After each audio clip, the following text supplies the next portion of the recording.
Bismillahirrahmanirrahim. Assalamu alaikum dear students. I am Muhammad Naveed Rafiq on the behalf of MN Mathematics. Today we will discuss about sequence and series. Sequence and series में हम start कर रहे हैं chapter number 4. हम chapter number 4 में सबसे पहले देखते हैं सीक्वेंस को, देन हम सीरीज को देखेंगे. सीक्वेंस होता है क्या मेरे पास? सीक्वेंस होता है कि आपके पास कोई भी ऐसा फंक्शन, कोई भी फंक्शन लेते हैं जो आपके पास, जिसमें आपके पास जो डोमेन होगी वो मस्ट क्या होनी चाहिए, नेचुरल नंबर्स होने चाहिए. और जो रेंज आपके पास होनी चाहिए वो रियल आंसर उसका आना चाहिए. क्या डोमेन क्या होना चाहिए, नेचुरल नंबर्स, और इसकी रेंज क्या आनी चाहिए, आपके पास रेंज रियल नंबर्स आनी चाहिए. ठीक हो गया. और सेकंड इसके अगर मैं डेफिनेशन में ये भी कह सकता हूँ कि इस सीक्वेंस कलेक्शन ऑफ नंबर्स. ठीक हो गया. कोई कलेक्शन किया नंबर्स को, उनको अरेंज किया इन ए पार्टिकुलर आर्डर्स, मतलब एक सीक्वेंस, एक तरतीब में अरेंज कर दिया, उसको हम क्या कह सकते हैं, सीक्वेंस कह सकते हैं. ठीक है. हम विदाउट वेस्टिंग ऑफ टाइम हम स्टार्ट करते हैं एक्सरसाइज 4.1. हम देखते हैं 4.1 एक्सरसाइज को अपने को, जिसके अंदर वो कह रहा है कि अब देखिए एक्सरसाइज हम 4.1 देखते हैं. सबसे पहले एक्सरसाइज है हमारे पास 4.1. उसमें क्वेश्चन नंबर हम 1 देखते हैं. उसके अंदर हमें वो कह रहा है कि आप लोग डिस्कस करें कि कल classify the following into finite and infinite sequence. ठीक हो गया. वो क्या कह रहा है कि क्लासीफाई करें कि कौन सा सीक्वेंस आपके पास फाइनाइट है और कौन सा इनफाइनाइट है. ठीक हो गया. आपने डिस्कस करना है इसका. अगर मैं फर्स्ट पार्ट देखूं, इसके अंदर हमें कह रहा है कि 2 4 6 8 एंड 50. अब बताएं कि ये फाइनाइट है या इनफाइनाइट है. तो सबसे पहले आपको डेफिनेशन पता होना चाहिए फाइनाइट और इनफाइनाइट की क्या होती है. जो भी नंबर्स आपके पास क्लोज हो जाए, मीन्स कि एक सीक्वेंस चल रहा है आपके पास क्लोज हो रहा है, तो आप इसको काउंट कर सकते हैं. जो आपके पास काउंटेबल होता है वो हमेशा आपके पास फाइनाइट्स होते हैं. जो अनकाउंटेबल होते हैं वो आपके पास क्या होते हैं, इनफाइनाइट होते हैं. अगर मैं इसका आंसर लिखूंगा, मैं इसको कह सकता हूँ कि ये मेरे पास क्या है, ये फाइनाइट है. ठीक हो गया. अब इसका अगर मैं सेकंड पार्ट देखूं, सेकंड पार्ट में कह रहा है कि 1 0 1 0 एंड 1 एंड डॉट. ये अब देखें, मुझे नहीं पता ये कहाँ तक वैल्यू इसकी जा रही है. यहाँ तो यहाँ पर की वैल्यू लिखी होती थी तो मैं कह सकता कि काउंटेबल है. अब ये अनकाउंटेबल है ना, तो इसको मैं क्या कह दूंगा, ये मेरे पास क्या आ जाएंगे, इनफानाइट. इनफानाइट. ठीक हो गया. आगे हम थर्ड पार्ट देखते हैं इसका. थर्ड पार्ट में हमें कह रहा है कि -4 3 डॉट्स हैं, देन -4 048 डॉट डॉट एंड 60.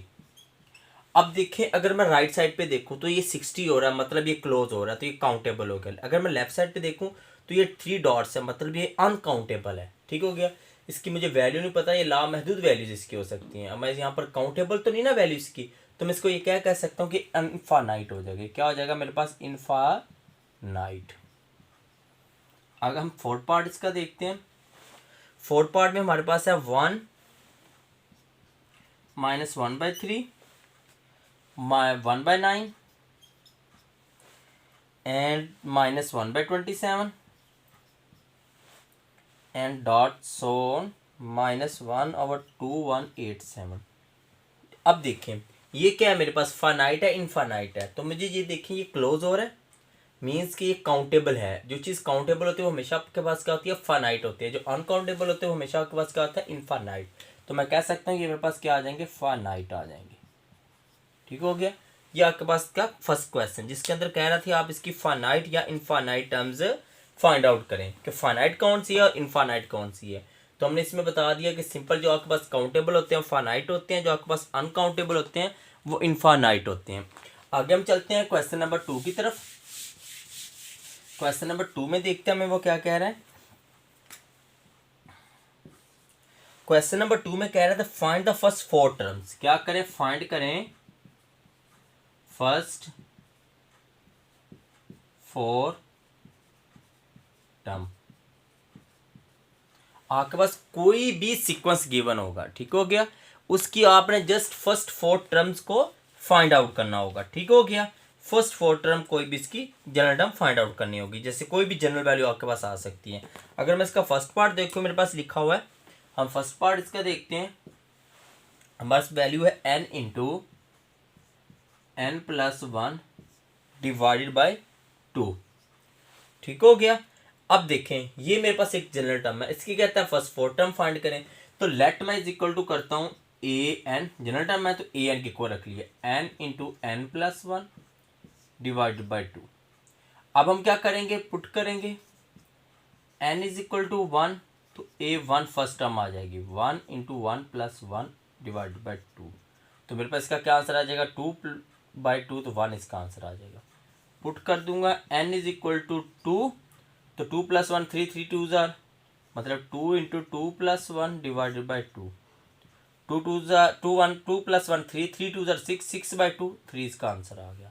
फिर पुट कर दूंगा n इज इक्वल टू 3, तो 3 इंटू 3 प्लस 1/2 मीन्स इस जनरल टर्म में मैंने वैल्यू पुटअप करनी है। तो मेरे पास इसका क्या आंसर आ जाएगा, 3 प्लस 1 4, 4 मल्टीप्लाई बाई 3 12, 12/2 6 आ गया। ठीक हो गया।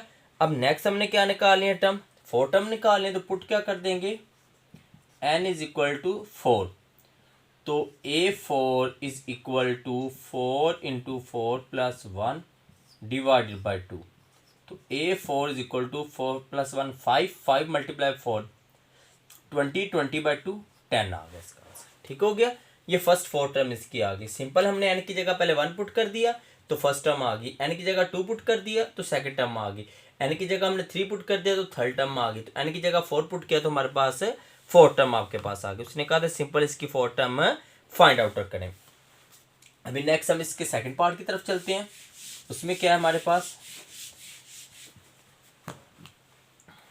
सेकंड पार्ट में हमें कह रहा है कि वैल्यू गिवन है -1 की पावर n माइनस 1, -1 की पावर n माइनस 1 एंड 2 की पावर n प्लस 1, 2 की पावर n प्लस 1। ये मैंने लेट कर दिया first of all a of n के इक्वल। ये आपके पास था सेकंड पार्ट। और कहता है इसकी first four term find out करें।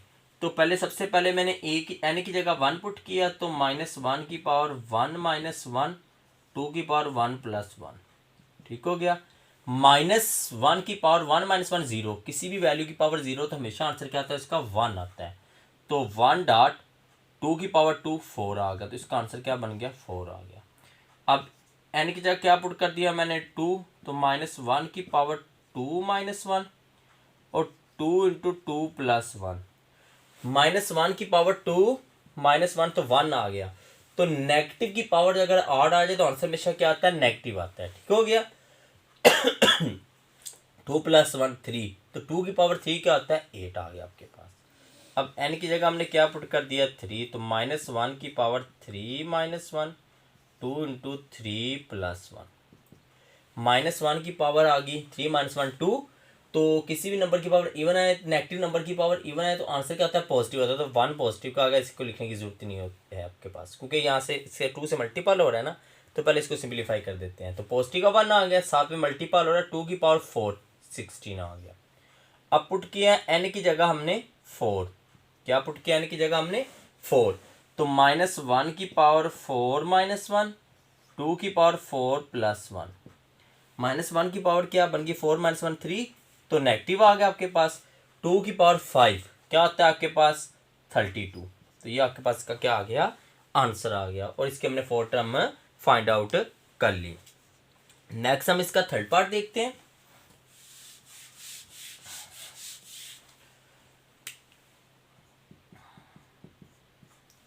थर्ड पार्ट में हमें वो कह रहा है कि 1/3 की पावर n, ये कि n इज इक्वल टू 1/3 की पावर n। सिंपल है, n की जगह 1 पुट करेंगे तो 1/3 की पावर 1, तो 1/3 आ गया।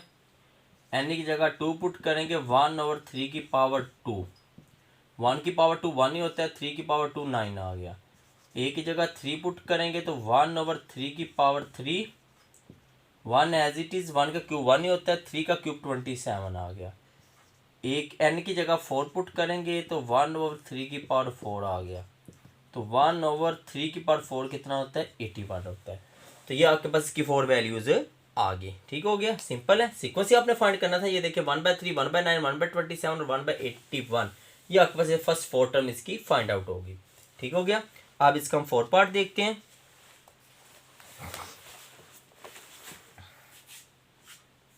उसमें देखिए क्या फाइंड आउट करना है आपने। 4 पार्ट में आपके पास देखें,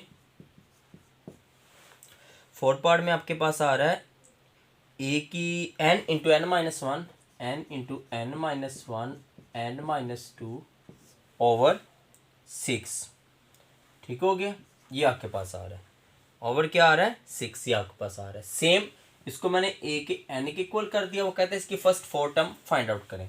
सबसे पहले मैंने put n is equal to क्या किया, 1 पुट किया। तो ए की 1 is equal to 1, 1 minus 1, 1 minus 2 over 6। 1 minus 1 क्या होता है, 0 समथिंग, और तीनों मल्टीपल हो रहे हैं ऊपर, तो आपके पास 0/6, तो आंसर 0 आ गया। एन की जगह क्या पुट किया, 2, तो 2 into 2 minus 1 and 2 minus 2 divide by 6। 2 minus 2 0, multiply by something 0/6, तो आंसर क्या आ गया इसका, 0।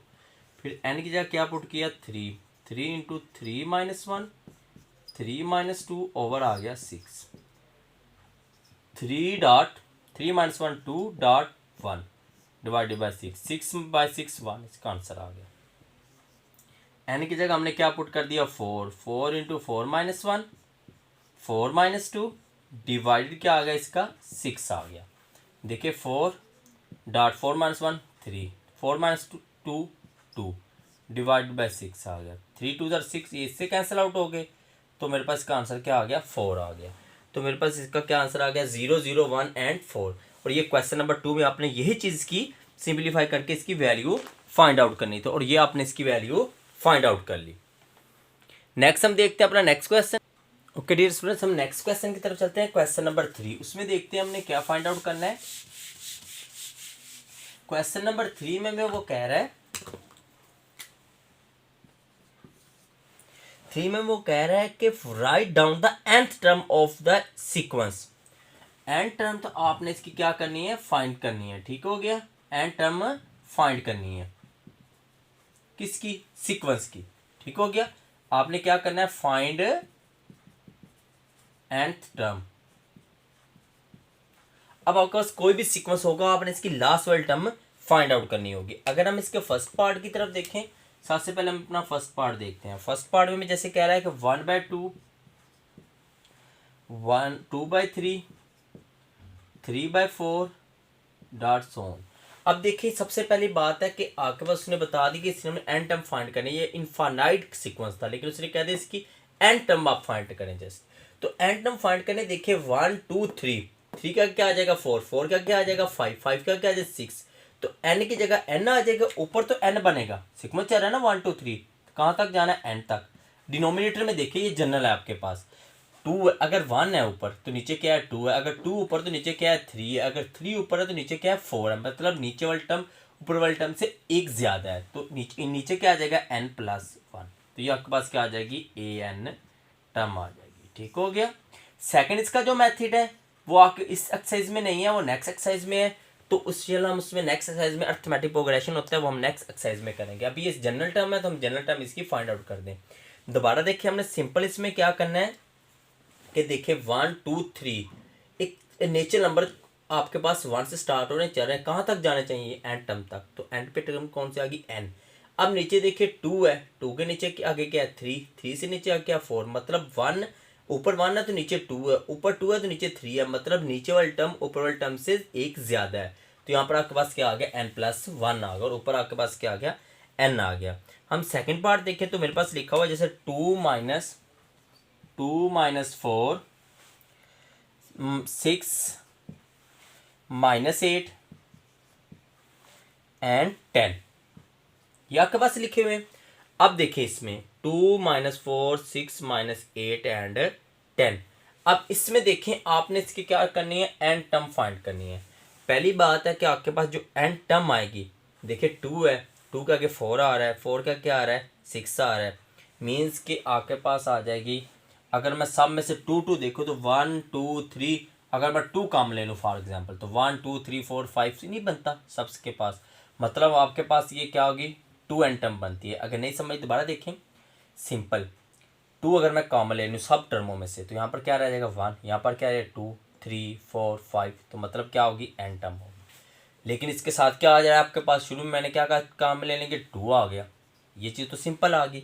अब इसमें जो नई चीज़ आपने देखनी है, जैसे देखिए अगर आपको समझ आ रही थी A1 मेरे पास क्या है 2 है, A2 मेरे पास -4 है, A3 मेरे पास 6 है, A4 मेरे पास क्या है 8 है। मतलब देखें अगर AN लेना है तो वो क्या बनेगा 2n ही बनेगा, क्योंकि 2 आ रहा है आपके पास। लेकिन इसमें देखें वैल्यू वैल्यू पॉजिटिव की है, दूसरी नेगेटिव की है, तीसरी पॉजिटिव की है, जो 4 टर्म आपके पास क्या है नेगेटिव में है, 5th टर्म फिर आपके पास पॉजिटिव में है। इसका मतलब आपके पास इसके साथ नेगेटिव वाला भी कोई टर्म आनी चाहिए, तो वो कैसी आएगी, तो आपके पास आ जाएगी -1 की पावर n+1। देखें an इज इक्वल टू -1 की पावर n+1, और ये जो आपके पास सीक्वेंस कौन सा है 2n वाला। अब ये कैसे सॉल्व होगा, जैसे देखें n की जगह 1 पुट करें तो क्या आ गया 1 + 1 2, तो -1 की पावर even आ गई, तो आंसर आपके पास क्या आ गया पॉजिटिव आ गया। और n की जगह आपने क्या पुट किया था 1, तो ये फर्स्ट आंसर आ गया। अगर n की जगह 2 पुट करेंगे तो ये आंसर आ जाएगा, n की जगह 3 पुट करेंगे तो ये, n की जगह 4 पुट करेंगे तो ये आपके पास ये आंसर आ जाएगा। ठीक हो गया, ये आपके पास इसका था सेकेंड पार्ट। अभी हम थर्ड पार्ट देखते हैं। थर्ड पार्ट में आपके पास क्या 1 -1 1 -1 फिर 1 एंड -1 डॉट सो ऑन, ये आपके पास गिवन है इसका थर्ड पार्ट। ठीक हो गया, ये आपके पास कौन सा पार्ट इसका गिवन है, थर्ड पार्ट गिवन है। इफ द अल्टरनेट सीरीज, आपके पास ये सीरीज है ना एक आपके पास ऐसे ही है ना, तो ये इसमें कौन सी टर्म आपके पास आ सकती है। अब देखिए आपके पास अगर इसकी मैंने an10 फाइंड आउट करनी है, इसमें सीक्वेंस तो कोई है नहीं कि 1 2 3 के मैं इसको लिख दूँ ये 2n हो गया या फलाना n हो गया, तो मतलब ये एक पॉजिटिव वैल्यू एक नेगेटिव वैल्यू, तो कैसे आएगी, यहाँ तो मैं लिख सकता हूँ -1 की पावर n+1, n की जगह मैं अगर 1 पुट करूँ तो आंसर मेरे पास ये आ जाएगा। ये सीरीज आप देख लें an -1 की पावर n+1 माइनस, पहले सबसे पहले हम लोग क्या पुट करेंगे 1 पुट करेंगे नीचे, फर्स्ट हमने निकालनी है तो 1 + 1 2, तो -1 की पावर 2, तो आंसर 1 आ गया। फिर मैंने क्या पुट करना है 2 करूंगा पुट, तो 2 + 1 3, तो नेगेटिव आ गया, तो आड आंसर आ गया। सिमिलरली आपके पास सेम यही सीक्वेंस आपके पास हर वैल्यू पुट करके आप देख सकते हो, तो आपके पास यही सीक्वेंस आता है। तो ये आपके पास क्या होगा क्वेश्चन नंबर 3 कंप्लीट हो गया। तो डियर स्टूडेंट्स आज हमने क्वेश्चन नंबर 1 2 एंड 3 कर लिया। तो नेक्स्ट वीडियो लेक्चर में इंशाल्लाह हम लोग क्वेश्चन नंबर 4 से स्टार्ट करेंगे। तो आज के लिए इतने, अल्लाह हाफिज़।